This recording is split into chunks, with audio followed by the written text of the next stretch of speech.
அடுத்ததாக பார்க்கக்கூடிய ராசி கடக ராசிக்காரர்கள்.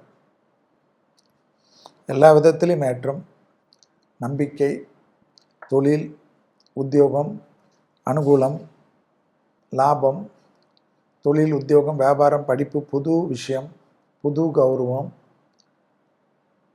எல்லாவற்றிலும் நம்மளை உதாசீனப்படுத்துவர்கள் நம்மளை தேடி வருவது, கௌரவமான இடத்துக்கு பேசு, தொழில் இல்லை, உத்தியோகம் இல்லை, வியாபாரம் இல்லை, படிப்பு இல்லை, எல்லாமே மாற்றி அனுகூலம் படுவது, தாய் வழி வருவது, தந்தை வழி வருவது, ஏற்றங்கள் பருவது, குடும்பத்தில் அந்யோன்யம் அதிகரிப்பது, துணை அல்லது துணைவியாருக்கு உங்களுக்கு இருந்த பிரச்சனைகள் தீர்வது, அதே சமயம் வயிறு சம்பந்தப்பட்ட மன அழுத்தம் சம்பந்தப்பட்ட விஷயத்தில் கவனமாக இருப்பது, எதிரிகளை அண்டர் எஸ்டிமேட் பண்ணுவதை விட்டு விடுவது, உங்களுடன் இருப்பவர்கள் தேவையில்லாமல் உங்கள் எதிரிகளை பற்றி தவறாக பேசி உங்களுக்கு பிரச்சனைகளை இழுத்து விடுவார்கள். உங்களுடன் இருப்பவர்கள் உங்களுக்கு நல்லது செய்கிறதாக நினைத்து உங்களுக்கு எதிராக சில விஷயங்கள் செய்வார்கள். கவனமாக பார்த்துக்கொள்வது இந்த காலகட்டத்தில் முக்கியம்.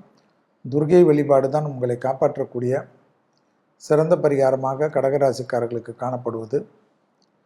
அதே சமயம் கண்டிப்பாக தூக்கமின்மை பாதிப்புகள் நிவர்த்தி ஏற்படும். ஓய்வுக்கு அடிக்கடிக்கு செல்லக்கூடிய பிராப்தங்கள் ஏற்படும். சமூகத்தில் இருக்கக்கூடிய பெரிய மனிதர்களை சந்திக்கக்கூடிய பிராப்தம் ஏற்படும்.